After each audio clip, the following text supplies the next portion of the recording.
Well, week 3 certainly was something in the NFL. About as many crazy things that could have went wrong actually did. So many surprising outcomes. Blowouts everywhere. The Dolphins dropping 70 freaking points in a game. There was a little bit of everything to cause some chaos during the weekend. So now we're gonna hope that we return back to normalcy in week 4. Last week I managed to pull out an 11-5 record, mostly only getting the games wrong that nobody expected to go that way, with the exception of Bengals and Rams probably. We're gonna look to improve upon that and stay on that right track of getting double-digit games correctly. Let's see how things go when we start things off on Thursday with the Lions versus the Packers. The classic NFC North rivalry is taking its first new step. Now that Aaron Rodgers is gone, who knows how the Packers can perform against this Lions team that usually plays them pretty tough. Both teams have a chance to seize control of the NFC North, both at a 2-1 record right now. Things are looking really good on the up and up. Whoever wins this one is in a really good place heading into the middle parts of this season. And I actually favor the Detroit Lions. I don't really think it comes as much of a surprise. The Packers probably should not have beaten the Saints last week. I think we can all agree upon that. They got lucky that Derek Carr got injured early on during that game, and they couldn't get their offense going with Jameis Winston. Against a Lions team that is going to put up the points with Jared Goff leading the way, it's going to be a lot more difficult. I don't know if Jordan Love is proven enough to win a shootout or a game that's super back and forth. I'm not sure if he has it in him. So I think that the Lions will pull this out. They're confident after beating the Packers last year, and I think they'll ride that to a pretty close victory.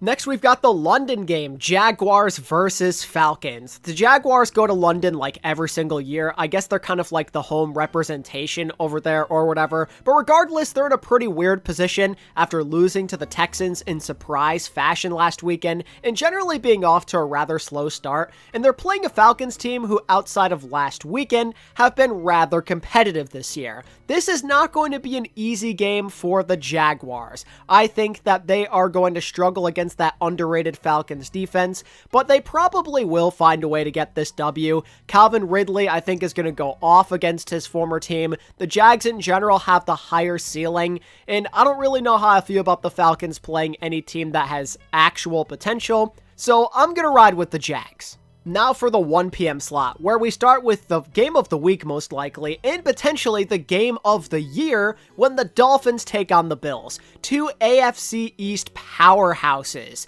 Both of them have extremely good offenses. They've been looking very good in recent weeks. The Dolphins in particular literally are coming off a 70-point performance, and the Bills have been scoring at will the last couple of weeks. You'd expect this one to be a high-scoring affair, but I do think the Dolphins maybe will have a bit of a harder time against that Bills defense, which has looked pretty ferocious as of late. But at the same time, the Bills defense hasn't been challenged quite like this yet. They've never played an explosive offense like this yet. Tua and Tyreek Hill are in rhythm. They could be getting Jalen Waddle back from injury. The Dolphins are looking real scary, and until I actually see them lose, I feel like they're the hot team, and they're the ones to beat, and they could be the Super Bowl contenders. So I think the Dolphins are going to win in a shootout, although I would not be surprised at all if the Bills win this one. I just feel like sometimes Josh Allen hasn't looked the greatest against this Dolphins team in particular. They have his number, so they're going to get the win. Now we go from game of the week to flop of the week. The 0-3 Broncos take on the 0-3 Bears. Two of the worst teams in football right now, who are coming off two of the most brutal losses we saw last weekend. You probably don't favor either team. They both suck. Things could go horribly wrong for both of them. But generally speaking, as poor as the Broncos have been in the clutch and in that Dolphins game, they have at least been putting up some points. And with the Bears, they haven't really found the end zone at all yet. The Broncos defense has proven to be a little suspect. It gives up points, especially in the second half of games. But the Bears can't seem to figure out much of anything. Justin Fields looks very, very confused. He is not playing right. That offense is still getting on this learning curve, so to speak. And with Russell Wilson, even if he isn't what he used to be, is still a vet who's been finding some decent plays the last couple of weeks. So I am reluctantly picking the Denver Broncos on the road. Next is an AFC North battle, the Ravens versus the Browns, with an opportunity to take control of first place in the division. Honestly, this is a weird one. The Browns have been very up and down. They've looked super bad in a couple of games, but they looked dominant against the Titans. Meanwhile, the Ravens, who looked good in the first couple of weeks defensively, ended up laying an egg against the Indianapolis Colts with Gardner Minshew at quarterback. So, I don't really know how I feel. I don't feel particularly great about either team based on what I've seen so far this season. But honestly, I think I'm actually gonna go with the Cleveland Browns at home. I don't know what it is. I don't exactly trust Deshaun Watson, but the Browns defense has been legit so far this season, giving up only like 1 touchdown. That's really, really impressive. And this Ravens offense has really struggled to get it going. They're not putting up a lot of points. And even though their defense is good, I think I might trust the Browns to get a couple more stops, as they've been doing mostly so far this season. So I'm going with Cleveland. Next, you've got the Bengals taking on the Titans. I'd say the Bengals are the favorites to win this one. They haven't exactly looked great so far this season. Even that win against the Rams was definitely not impressive. Their defense carried a lot of the load, but still, it was a good confidence booster. Joe Burrow at least looked a little bit better, and more importantly, Jamar Chase finally had a really good game to get himself going. That is massive for their confidence overall. And the Titans, on the other hand, have just been so up and down. They're even less trustworthy than the Bengals are this season. They look good one game, but then really bad in the other two. Their offense is absurdly inconsistent. Ryan Tannehill has been very bad so far this season. They haven't gotten the ground game going as much as you'd like either with Derrick Henry. That offense feels very stagnant. The Browns were able to shut them down big time with their run stopping, with the defensive line. And you'd have to imagine with how dominant the Bengals D-line looked against the Rams, that they'll have similar results this week, even if their offense does not put up a lot of points. So I like the Bengals. Next, we have the Rams taking on the Colts, and the Colts surprisingly are in sole possession of first in the AFC South. I don't know how we let this happen. Hell is literally freezing over before our very eyes. But regardless, they've done enough to win. They did enough against the Ravens, even though it wasn't pretty. Gardner Minshew is able to move the ball at least a little bit. Defensively, they've looked pretty decent so far this season. But they're going to have a big challenge against the Rams. Their defense is not impressive, but they do have Aaron Donald. And I don't know how Minshew or Richardson would be able to handle him. And the fact that he can completely ruin a game plan by himself, I don't think the Colts are ready for such a thing. Although the Rams aren't exactly in a great place either. Their offensive line got exposed last weekend against the Bengals, so I have some concerns there as well. But the Rams overall are the more reliable team with faces that you trust more. So once again, I am picking the road team. Next, we have an NFC South showdown between the Tampa Bay Buccaneers and the New Orleans Saints. This one is interesting.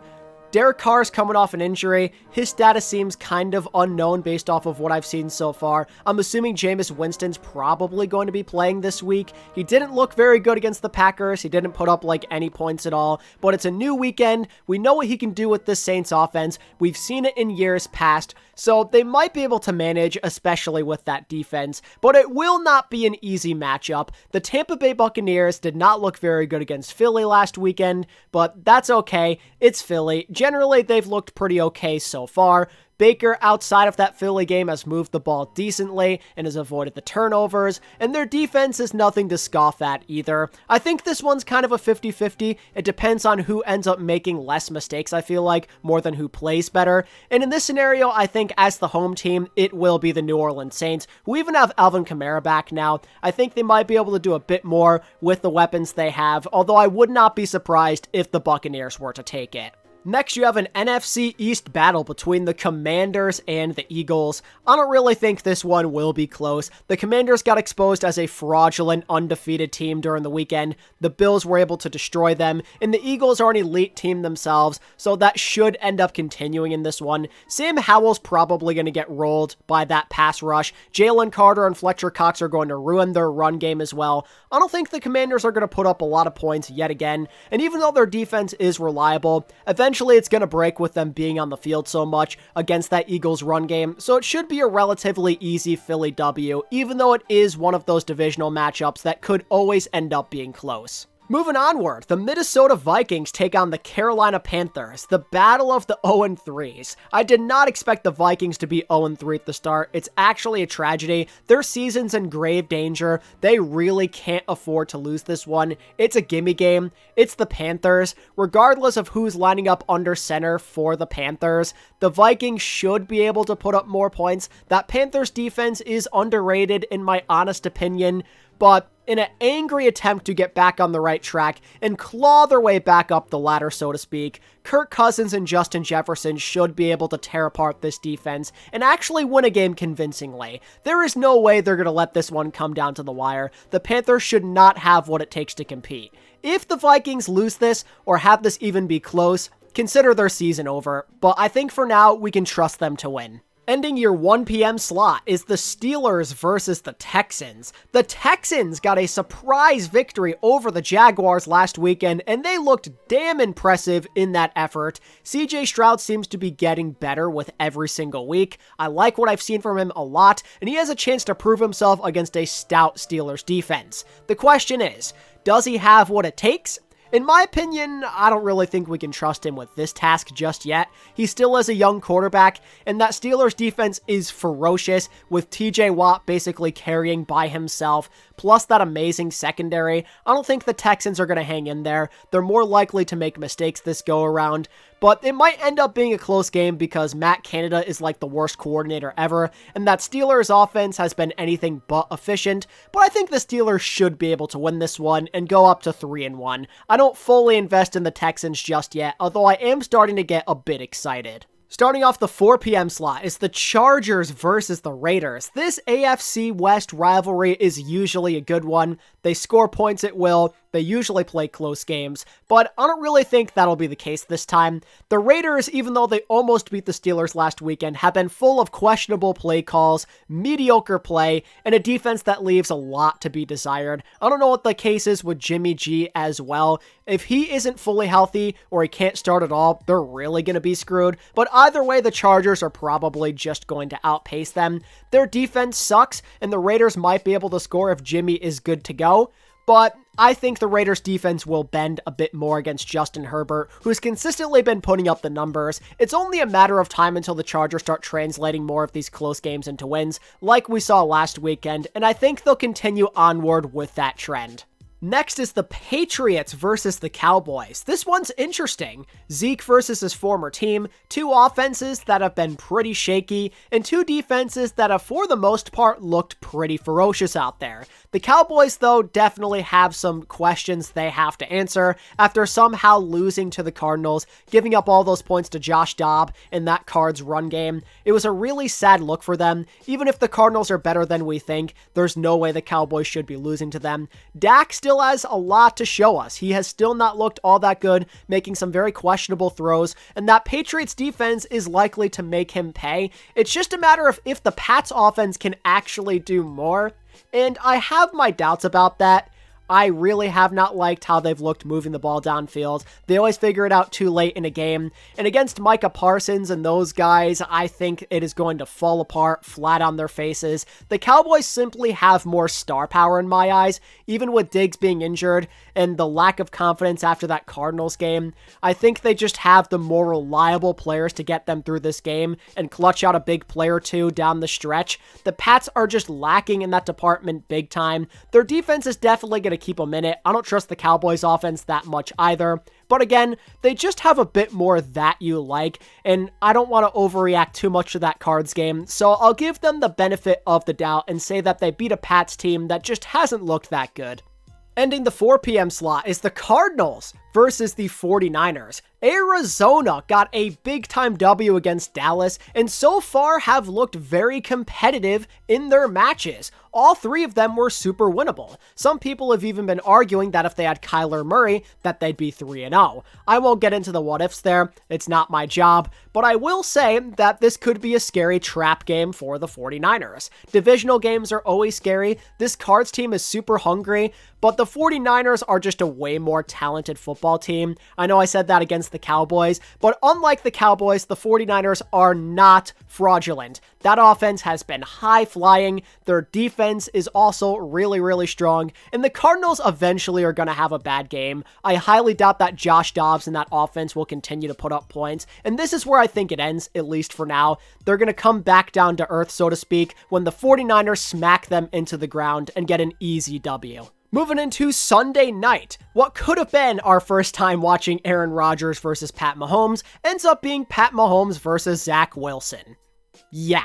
You know where this one's going. Zach Wilson has looked like absolute hot garbage. He is tanking this Jets offense like crazy, absolutely ruining their potential despite them always believing in him. The Jets defense is good, but eventually they're going to tire out against Pat Mahomes and the Chiefs offense. Maybe they could keep it within a couple of possessions if they can get some stops, if the Chiefs offense really struggles like they did against the Jags the other weekend, but there is no way the Jets are going to win this game. I think it would be a miracle if they do it. So once again, going with the road team, Chiefs all the way, no question. And lastly, we wrap up on Monday night with a rematch from last year between the Seahawks and the Giants. The last one they played was very, very good, and there's potential for this one to be entertaining as well, but obviously the Giants are not the team that they were last year. The Seahawks still have that high-flying offense, but I don't know if the Giants can match them. If this is going to be a game, it's entirely going to be on the Giants. The good news for Giants fans is that they are getting a bit healthier. They're expecting to get some of their offensive linemen back, in particular Andrew Thomas, which is huge. Saquon Barkley is also day-to-day, and if he's able to come back and at least be somewhat effective,